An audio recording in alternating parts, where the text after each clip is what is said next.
In the sterile theater of gods at the Pinnacle Surgical Center, Dr. Alastair Finch was Zeus. His scalpel, a thunderbolt. His word, law. And Nurse Elara Vance? She was less than a shadow, a ghost who polished the altar. Her worn-out shoes and silent efficiency were, in his eyes, the marks of mediocrity. A smudge on the otherwise pristine canvas of his operating room. He never looked at her, only through her. But in the middle of his most complex, high-profile surgery, the unthinkable happened. The steady rhythm of the heart monitor dissolved into a single, piercing tone. A flat line. The god of surgery froze, his mask of flawless perfection cracking into sheer panic as every machine, every protocol, failed him. That's when the shadow spoke. A calm, steady voice that cut through the rising chaos. "Doctor, step aside. I'll handle this." In that moment, the celebrated surgeon had no idea he was about to witness a miracle, performed by the one person he never even bothered to see. And his world would never be the same. The morning of the surgery began not with quiet preparation, but with the flash of cameras. Dr. Alastair Finch stood in the grand atrium of the Pinnacle Surgical Center, a space that felt more like a luxury hotel lobby than a hospital. He was giving a press conference. The patient, a billionaire industrialist, was not just a medical case but a PR opportunity. Finch, with his silvering temples and tailor-made suit, played his part to perfection. He spoke of pushing boundaries, of redefining the possible. When a reporter asked about his surgical team, Finch smiled a practiced, charming smile. "A surgeon is only as good as his tools," he said, the implication clear. The people around him were extensions of his own will, instruments for his genius to wield. In the scrub room, away from the cameras, the atmosphere was different. Here, the god was simply a tyrant. Dr. Thorne, Finch's young resident, was preening in front of a mirror, practicing the confident posture of his mentor. Dr. Petrova, the anesthesiologist, was reviewing charts with an air of cold detachment, her expression suggesting the patient was merely a complex equation to be solved. Elara Vance was already there, as she always was, long before anyone else. She was running a final diagnostic on the perfusion machine, her movements economical and precise. Her brow furrowed for a fraction of a second. She noticed a microfluctuation in the pressure readings, a tiny inconsistency that was technically within acceptable parameters, but still, off. It was a whisper of a flaw in a system designed to shout with certainty. When Dr. Finch swept into the room, bringing with him a gust of cologne and self-importance, the tension solidified. He began his pre-op briefing, his voice booming with authority, outlining the procedure he had pioneered. He pointed to the massive, high-definition screens that would display every detail to the observation gallery above. "Total clarity, total control," he declared. Choosing her moment carefully, Elara stepped forward. "Excuse me, Dr. Finch," she said, her voice barely rising above a whisper. "I've noticed a minute variance in the bypass pump's calibration. It's likely nothing, but perhaps a full system reset would be prudent." The room went silent. Dr. Thorne snickered audibly. Dr. Petrova looked up from her charts, her eyes filled with undisguised annoyance. Finch slowly turned to face Elara. He didn't look at her, but at the worn-out, non-slip clogs on her feet. He let the silence hang in the air, a weapon in itself. "A variance," Finch repeated, his voice dangerously soft. He walked over to the billion-dollar machine and patted its chrome surface as one would a prize-winning horse. "Nurse Vance. This machine, the Cardionics 9000, represents the pinnacle of medical engineering. It was designed by the world's foremost experts. It is serviced weekly by technicians who are smarter than you or I. It is, for all intents and purposes, perfect." He then turned his gaze to the observation gallery, already filling with students and hospital donors, and raised his voice to project. "Yet, Nurse Vance, with her extensive experience, believes she has detected a flaw with her naked eye that its own internal diagnostics have missed. Shall we halt this life-saving procedure to indulge her feelings? What do you think, Dr. Thorne?" Thorne puffed out his chest. "Sir, I think the machine knows what it's doing. We can't delay for every phantom feeling from the nursing staff." The humiliation was complete and public. It was a calculated display of power, designed to remind everyone of their place. Elara felt the heat rise in her cheeks, but her expression remained a mask of professional neutrality. "Of course, Doctor. My apologies," she said, retreating back into the shadows of the room. She had done her duty by speaking up. She would do her duty now by being silent. As they entered the operating theater, the feeling of dread in Elara's stomach tightened. The room was cold, bright, and buzzing with the energy of a premiere. Finch was performing for his audience now, his movements exaggerated for effect, his explanations of each step a masterclass in medical theater. He made the first incision with a flourish. "A perfect entry," he announced to the room, and by extension, the world watching. The first 2 hours of the surgery were flawless, a testament to Finch's reputation. He was arrogant, but he was also brilliant. The team worked in near-perfect sync around him. Elara functioned on autopilot, her hands moving with a life of their own, passing instruments, adjusting monitors, her mind 1,000 miles away, still stuck on that tiny, dismissed fluctuation. She watched Finch's hands, elegant and steady, and then glanced at the monitors. Everything looked stable. The patient was holding steady. Maybe she had been wrong. Maybe she was just a nurse with worn-out shoes who was seeing ghosts in the machine. But then, she saw it again. A flicker on the EKG, a beat so skipped it was almost imperceptible. A pre-echo of a storm gathering deep within the patient's chest. No one else noticed. They were all too busy watching the star of the show. The flicker came again, this time a frantic tremor across the EKG line. It was no longer a ghost, it was a poltergeist. Dr. Petrova was the first to give it a name. "Ventricular tachycardia," she announced, her voice tight with clinical concern. "He's throwing PVCs, pushing amiodarone." Dr. Finch grunted, his focus locked on the delicate network of vessels before him. "Control it, Lena. I'm at a critical stage." He exuded an aura of annoyance, as if the patient's failing heart was a personal inconvenience, a breach of etiquette during his performance. But the drugs did nothing. The jagged peaks on the monitor grew more frequent, more chaotic. The steady, metronomic beep of the machine began to slur, then panic, devolving into a frantic, high-pitched alarm. "His pressure is dropping." Thorne stammered, his eyes wide with fear. "The bypass machine, the readings are all over the place." This was it. The ghost Elara had seen. The microfluctuation she had warned them about had now, under the immense stress of the surgery, become a catastrophic failure. The perfect Cardionics 9000 was feeding them contradictory data, unable to properly regulate the patient's hemodynamics. It was poisoning him with its own brand of electronic confusion. Finch's head snapped up from the surgical field, his eyes finally locking on the monitors. The chaotic rhythm on the screen suddenly convulsed, then stretched into a long, horrifying line. The frantic alarm was replaced by a single, soul-shattering continuous tone. Asystole. The flat line. For a full second, the room was frozen in a tableau of disbelief. Then, chaos erupted. "He's crashing. Get the paddles!" Finch roared, his voice cracking. The god had stumbled from his throne. All his surgical grace was gone, replaced by the clumsy, raw panic of a man watching a life slip through his fingers. Thorne fumbled to retrieve the defibrillator paddles from the cart, his hands shaking so badly he almost dropped them. "Charge to 200. Finch commanded. "Clear." The patient's body jerked violently on the table.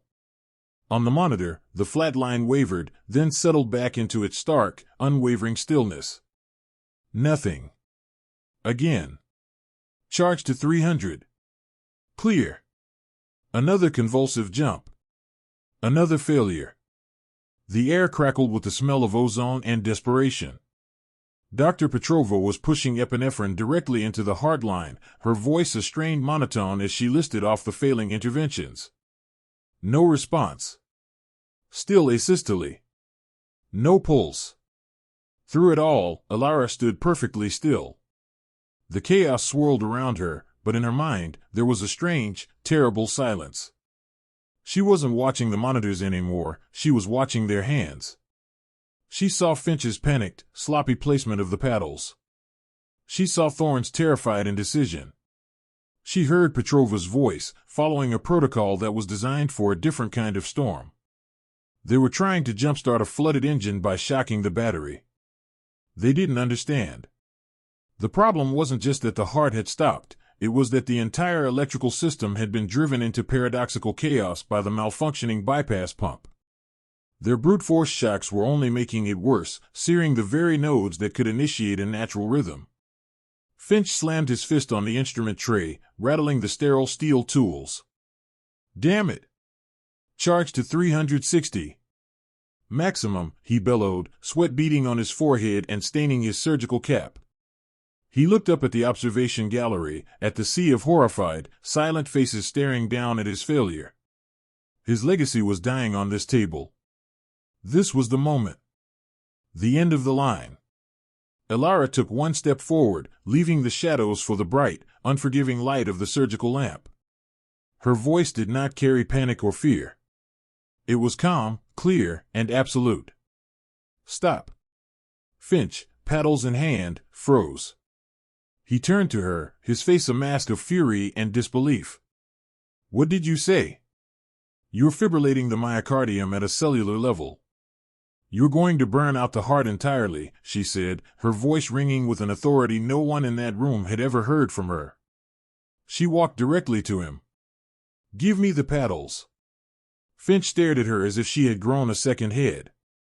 A hysterical, desperate laugh escaped his lips. "You? The nurse with the sat shoes? You're going to save him? What are you going to do, nurse? Tidy him to life?" Dr. Thorne chimed in, a pathetic echo of his mentor.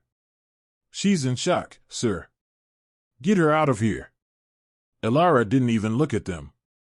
Her eyes were locked on the flat line on the monitor, but she was seeing something else entirely. A pathway. A solution so dangerous and unorthodox it wasn't in any of their textbooks. The final, impossible challenge had just been thrown down, not by the surgeon, but by the patient's dying body. And she was the only one in the room willing to pick it up. "Step aside, doctor," she repeated, her voice now cold as steel. "I'll handle this." Right now, a celebrated surgeon sees nothing but an insubordinate nurse. He has no idea he is staring into the eyes of a master. This story is for anyone who has ever been overlooked, underestimated, or told to stay in their lane. It's about the incredible power that lies hidden just beneath the surface. If you believe the quietest person in the room often has the most to say, and you're on the edge of your seat waiting to see this arrogant teen get the shock of their lives, then prove it. Hit that subscribe button right now and join us. You are not going to want to miss what happens next. There was no hesitation. Elara's hand did not shake as she reached out and physically took the defibrillator paddles from Dr. Finch's grasp. The plastic was slick with his panicked sweat. For a moment, he resisted, his fingers tightening, a silent, primal refusal to yield control. But when he looked into her eyes, he saw not insubordination, but an unnerving, absolute certainty. His grip went slack. The paddles were hers. The room was hers. But she didn't use them. Not yet. In a move that drew a collective gasp from the observation gallery, she placed the cold, metal paddles on the instrument tray and then laid her bare hands on the patient's chest. She closed her eyes. Dr. Finch stared, aghast. What in the name of God is she doing? Has she lost her mind? He hissed to a stunned Dr. Petrova. Up in the gallery, most observers were murmuring in confused agreement. This was not medicine, it was some kind of strange ritual. But one man, a visiting professor in the back row, leaned forward, his knuckles white as he gripped the railing. He was Dr. Kenji Tanaka, a legendary but reclusive cardiologist from Kyoto, known for a career built on challenging medical dogma. He squinted, his eyes wide with dawning recognition. "It cannot be," he whispered to the hospital administrator beside him. "She is palpating for residual myocardial fibrillation. Feeling the chaotic electrical echoes through the sternum. This is the basis for the manual thoracic resonance protocol." It is a lost art. They say it's impossible to master. Down on the floor, Elara was deaf to the whispers and the scorn. In the darkness behind her eyelids, she was seeing a storm of electricity. Her fingertips, sensitive and sure, felt the discordant vibrations in the muscle and bone, a language the EKG's single line could no longer speak. She was mapping the chaos, understanding its unique, deadly signature. The brute force shocks had failed because they were untargeted. She would not make the same mistake. After 10 seconds that stretched into an eternity, her eyes snapped open. The calm was gone, replaced by a fire of focused intensity. A commander taking the field. "Dr. Petrova," she ordered, her voice sharp and clear. "Stop all 4 drips except for the central line. I need a 20 cubic centimeters bolus of chilled, isotonic saline. Push it now." Petrova, a woman who had never taken an order from a nurse in her life, found herself moving before her brain could protest. The sheer, unquestionable authority in Elara's voice was a force of nature. "Dr. Thorne. Tilt the table head down, 15 degrees. Now." Thorne, who had been frozen like a deer in headlights, looked to Finch for a countercommand. But Finch was silent, a statue of impotent fury. Thorne fumbled with the controls and the table hissed as it tilted. Elara turned back to the defibrillator. Her fingers flew across the manual controls, inputting a custom charge. "Charging to 70 joules, she announced. This finally broke Finch's paralysis. 70, he shrieked, his voice cracking with hysteria. "That's a pediatric dose. It won't even get through the sternum. You'll do nothing. Are you insane?" Elara picked up the paddles, never breaking eye contact with the monitor. "His heart isn't dead, doctor." "It's screaming," she said, her voice low and resonant. "You've been hitting it with a sledgehammer to make it quiet. I'm going to give it a reason to beat again." She didn't apply the paddles. Not yet. Instead, she began a sequence of chest compressions, but they were unlike any CPR the team had ever seen. They were not the violent, brute force pumps designed to manually move blood. This was something else entirely. Her rhythm was complex, alternating between deep, powerful compressions and short, shallow, almost fluttering pressures. It was a code. She was tapping a message into the man's soul. Her body moved with a fluid, practiced grace, her face a mask of supreme concentration. Every ounce of her being was focused on the point of contact between her hands and his body. She was tuning the thoracic cavity, creating a specific resonance to coax the ravaged sinoatrial node out of its shocked paralysis. Finch could only watch, his mind refusing to accept what his eyes were seeing. This quiet, invisible nurse, this woman he'd ridiculed for her shoes, was conducting a symphony he couldn't hear, practicing a form of medicine that was a universe beyond his own. And Dr. Petrova, the coldest, most logical person in the room, saw it first. A tiny, almost imperceptible blip on the arterial line monitor. A pressure wave. It was impossibly small, but it wasn't zero.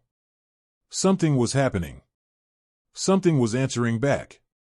The blip on the arterial line appeared again. Then again. Dr. Petrova's eyes were glued to her monitor, her mind racing, trying to connect this impossible data with the bizarre ritual happening in the center of the room. "I have a corresponding rise in end-tidal CO2, she announced, her voice no longer cold, but laced with a dawning sense of wonder. "Venus return is showing a pattern. It's not random." Finch heard her, and a vein pulsed in his temple. He interpreted her words not as a medical observation, but as a betrayal. "It's an anomaly," he snarled, his voice a low growl. "Residual electrical noise from the bypass machine. This pathetic charade is over. Thorne, for the last time, get her away from my patient." But Dr. Thorne did not move. He was mesmerized. He was watching Elara's face, now glistening with sweat, her brow furrowed in a state of concentration so profound it seemed almost holy. He saw the subtle shifts in her rhythm, the way her hand seemed to know something the rest of them could not comprehend. He was no longer seeing a nurse, he was seeing a force. Up in the gallery, Dr. Tanaka was now on his feet, speaking urgently to the hospital administrator, his voice trembling with excitement. "Do you see? The rhythmic compressions, they are not uniform. She is matching the patient's intrinsic resonant frequency. The chilled saline bolus she ordered, a stroke of genius. It hyperpolarized the myocardial cells, making them more receptive to a low-energy stimulus. The Trendelenburg position, it wasn't just for blood flow. It was to use gravity to slightly shift the position of the heart, allowing her compressions to more directly stimulate the sinoatrial node. Every single step, it's all connected. It is the most elegant and audacious display of cardiac science I have ever witnessed." Elara felt it. A change in the vibrations beneath her hands. The chaotic noise was quieting, becoming receptive. The window was opening. It was time. She stopped the compressions. The sudden silence was deafening. The only sound was the faint hum of the ventilation machines. She took a deep, steadying breath, picked up the paddles, and held them over the patient's chest. Her eyes were locked on the flat line. "Clear," she said. Her voice didn't waver. It was not a warning, it was a pronouncement. The team, now conditioned to her authority, instinctively took a step back. She pressed the paddles to the chest and pushed the button. The patient's body gave a single, gentle twitch. It was an almost insignificant movement, a stark, anticlimactic contrast to the violent, full-body convulsions induced by Finch's desperate, high-energy shocks. For a full, agonizing second, nothing happened. The flat line remained, mocking them from the screen. A choked, triumphant sneer began to form on Dr. Finch's lips. "See," he whispered, his voice dripping with venom. "All that theatrics, for nothing. You're a fool, and you've killed him." And then it happened. Beep. It was so quiet, so hesitant, they thought they had imagined it. A single, luminous green spike appeared on the monitor, a blade of grass breaking through concrete. Dr. Finch's sneer froze on his face. Beep. Another one. A little stronger this time. It was real. The people in the gallery were rising to their feet, their hands covering their mouths. Beep. Beep. Beep. The rhythm returned. Slow, then steady, then strong. A perfect, life-affirming sinus rhythm painted itself across the screen. The arterial pressure numbers climbed out of the abyss, rising past critical, past weak, and settling into a healthy, stable range. The crisis was over. The flat line was gone. A collective, shuddering sigh of relief and disbelief swept through the room. Dr. Thorne stumbled back against the wall, his legs giving way, his eyes locked on Elara as if she were an apparition. Dr. Petrova slowly removed her surgical mask, her face pale, her expression one of complete, world-altering awe. She looked at Elara, and for the first time, she saw not a subordinate, but a superior. In the gallery, Dr. Tanaka slowly sank back into his seat, a single tear tracing a path down his withered cheek. "Unbelievable," he breathed. She whispered it back to life. But Dr. Finch felt no relief. No joy. He stared at the life-giving rhythm on the screen, and his face, once a mask of arrogant confidence, became a hollow, gray void. The monitor was not a symbol of a life saved. It was a tombstone. The tombstone for his godhood, for his reputation, for the entire reality he had built around his own infallibility. He looked at his own trembling hands, the hands that had failed. Then he looked at Elara, who was quietly placing the paddles back on the cart, her work done. And in her, he saw not a hero. He saw the quiet, humble woman who had just, in front of the entire world, annihilated him. The steady, life-giving beep of the monitor filled the shocked silence of the room.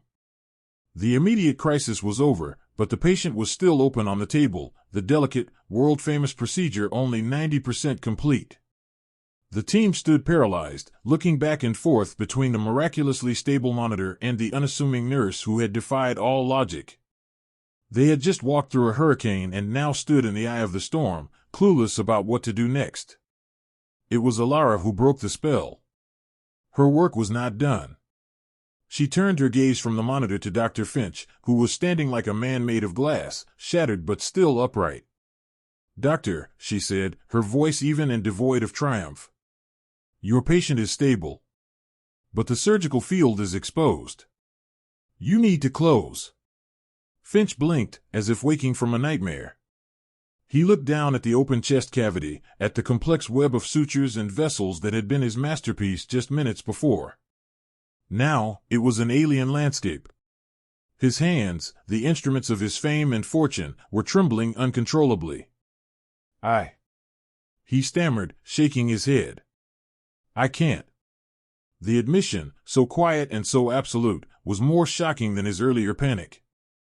The great Dr. Finch was broken. "Yes, you can," Elara said, her voice firm, leaving no room for argument. She stepped up beside him, not to take over, but to guide. Her eyes scanned the surgical field, her prodigious knowledge now applied to his specialty. "The anastomosis is clean. The bypass is patent. All that remains is the final coronary suture line. Pick up the 5-0 proline, doctor." Finch stared at her, his expression lost. He was no longer the surgeon, he was the student. The nurse he had belittled was now his teacher. "Steady your hands, doctor," she said, her voice a calm anchor in his sea of failure. "You've done this 10,000 times. Just follow the curve of the artery. Small, even stitches. Let the needle do the work." And so, the most surreal moment of the day began. Under the quiet, step-by-step instruction of Nurse Elara Vance, the world-renowned Dr. Alastair Finch began to finish his own signature surgery. Thorne, now completely loyal to the new center of power, became Elara's hands, passing instruments to Finch with a speed and attentiveness he had never shown before.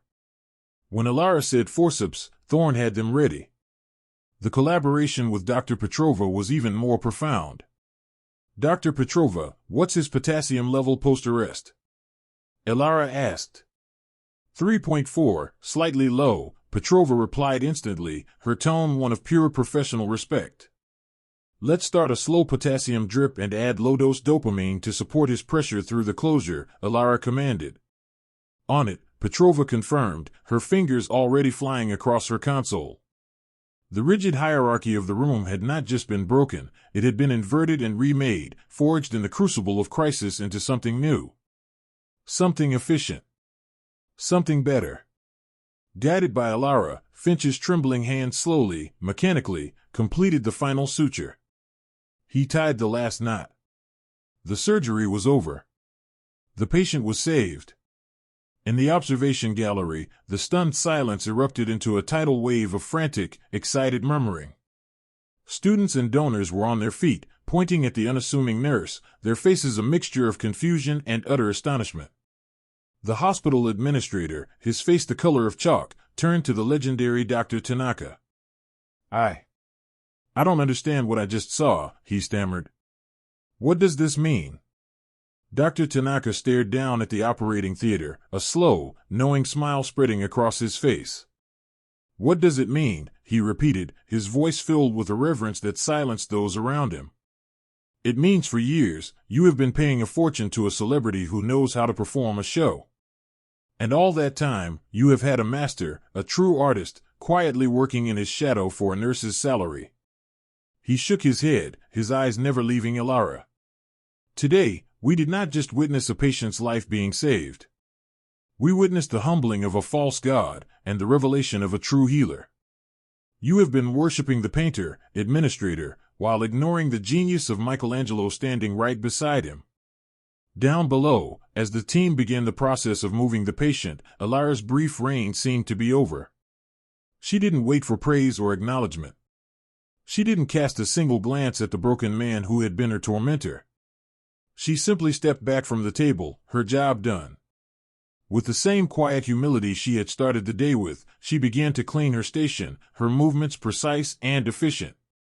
She had stepped out of the shadows to command the light.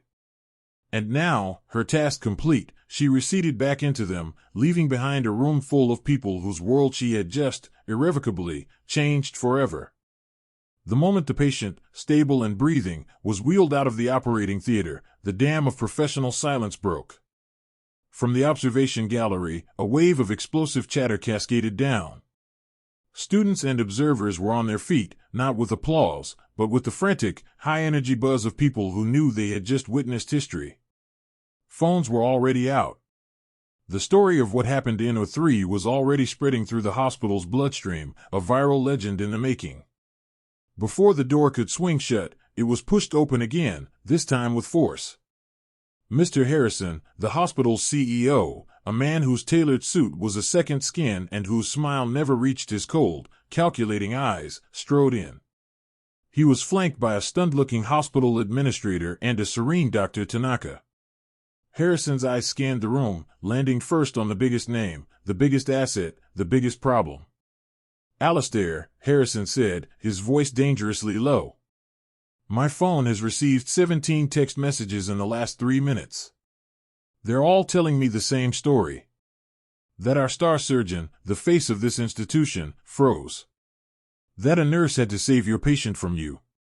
Start talking." Dr. Finch, who was numbly peeling off his surgical gloves, looked up. His face was a gray, hollowed-out ruin.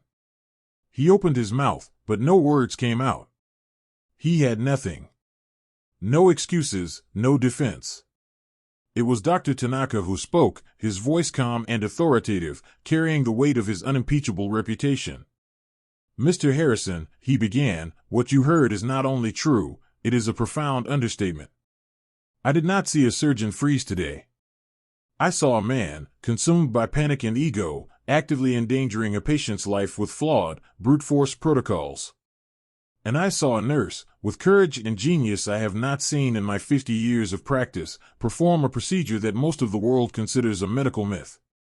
He turned his gaze to Elara, who was quietly wiping down a stainless steel tray, separating her instruments. That woman did not assist the surgery. She was the surgery. Dr. Finch was merely a terrified bystander. Every eye in the room, Harrison's, Thorne's, Petrova's, swiveled to Elara. She was once again a ghost, but this time, everyone could see her. Harrison's brain, a finely tuned machine for calculating profit and loss, instantly recalibrated. The PR disaster he had dreaded was now a PR miracle with a hero at its center. He walked toward Elara, his predatory smile firmly in place. "Nurse Vance." "Elara," he said, his voice oozing a synthetic warmth. "What we saw today, it was the spirit of Pinnacle itself. Courage. Innovation. We are beyond proud." He gestured expansively. "Clearly, your talents are wasted at the bedside. We need to talk. A promotion. Head of cardiac nursing, perhaps? A research grant? We'll create a position for you. Name your price." Elara placed the last scalpel on the tray and finally looked up at him. Her face was calm, her eyes clear. There was no anger, no triumph, just a quiet dignity that his money and power could not touch. "I was just doing my job, Mr. Harrison," she said, her voice soft but firm. "My only concern was for the patient. He is safe now." She untied her surgical gown and began to fold it. "If you'll excuse me, my shift ended 15 minutes ago." Without another word, she turned, walked out of the operating room, and disappeared down the hallway, leaving behind a stunned CEO holding a blank check and a room full of broken hierarchies.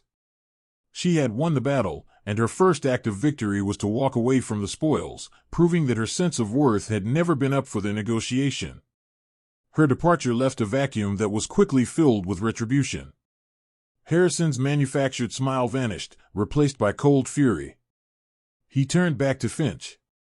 "Alistair, your panic and incompetence in that room today have exposed this hospital to a catastrophic lawsuit. The board is convening in 1 hour. Your surgical privileges are suspended, effective immediately. A formal investigation will begin tomorrow. You are not to leave the city." The words hit Finch like physical blows. Suspended. Investigation. He was no longer a god, no longer even a surgeon. He was a liability. Dr. Thorne, seeing his mentor's career disintegrate, made a desperate move. He scurried toward Harrison. "Sir, I just wanted to say, I did my best to support Nurse Vance as soon as she took control." It was Dr. Petrova who cut him off, her voice laced with a newfound contempt. "No, you didn't," she said, looking him dead in the eye. "You stood there, useless, waiting for orders from a man who had lost his nerve. You are an echo, Dr. Thorne. And your mentor has gone silent." She walked past him, a silent, damning judgment that sealed his fate more surely than any formal review ever could. The fallout was swift and brutal. The story, complete with blurry footage from an observer's phone, became a global phenomenon. They called it the surgeon's silence, the nurse's symphony. Dr. Alastair Finch was not just suspended, he was fired. The board of the Pinnacle Surgical Center, in a desperate act of damage control, publicly severed all ties with him. His book deals were canceled, his television appearances became objects of ridicule, and his name, once a synonym for excellence, was now a punchline for arrogant failure. The last the world saw of him was a brief news clip, a broken man in a $1,000 suit, his face obscured by a newspaper, hounded by reporters outside his palatial, empty home. He had built his kingdom on the peak of arrogance, and in a single afternoon, a quiet nurse had triggered an avalanche that swept it all away. Dr. Thorne's fate was a quiet, pathetic footnote. His residency was terminated. Branded as the cowardly apprentice to a failed master, no prestigious hospital would touch him. His karmic justice was simple, the shortcut he took to get to the top had led him right off a cliff. He had hitched his wagon to a falling star and was now lost in the darkness. Dr. Petrova's consequence was not a punishment, but a transformation. 2 days later, she found Elara on her lunch break, sitting alone in the hospital's crowded cafeteria, reading a worn paperback. Petrova approached her table, her posture stiff, but her eyes holding a new, unfamiliar light of respect. "Vance," she began, foregoing any pleasantries. "I have reviewed the patient's full postoperative data. The cardiac output, the cellular regeneration in the myocardium, it's not just a recovery. It's a textbook-defying restoration." She took a breath. "Your intervention was, by every conceivable metric, perfect. My dismissal of your initial concern was an error in judgment. Your knowledge is formidable." It was not an apology, not in the traditional sense. It was something more valuable, an admission of fact from a mind that dealt only in them. It was the ultimate professional validation.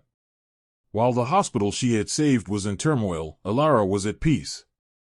When she left the OR that day, she didn't go to meet with lawyers or reporters. She went home. Her apartment was small, clean, and filled not with possessions, but with books. Stacks of them, on cardiology, neurology, physiology, old, well-read textbooks in English, German, and Japanese. Her hidden talent was not a magical gift, it was the result of a lifetime of quiet, relentless study, far from the world of awards and recognition. Her cheap phone buzzed incessantly on the counter, flashing with news alerts about her own heroism and offers from every major news network. She watched it for a moment, a weary expression on her face. This was their world, their game of fame and failure. It was not hers. With a simple, decisive press of a button, she turned the phone off, silencing the noise of the outside world. Her true reward came a week later. The billionaire patient had made a full and miraculous recovery. His family, overflowing with gratitude, had offered a multi-million-dollar donation to the hospital in Elara's name and a personal reward of a blank check. Mr. Harrison, the CEO, had been ecstatic, already planning the Elara Vance cardiac wing. But Elara had politely and firmly refused the personal reward. Instead, she met the patient's wife in a quiet corner of the hospital garden. The elegant woman, her eyes filled with tears, tried to press the envelope into Elara's hands.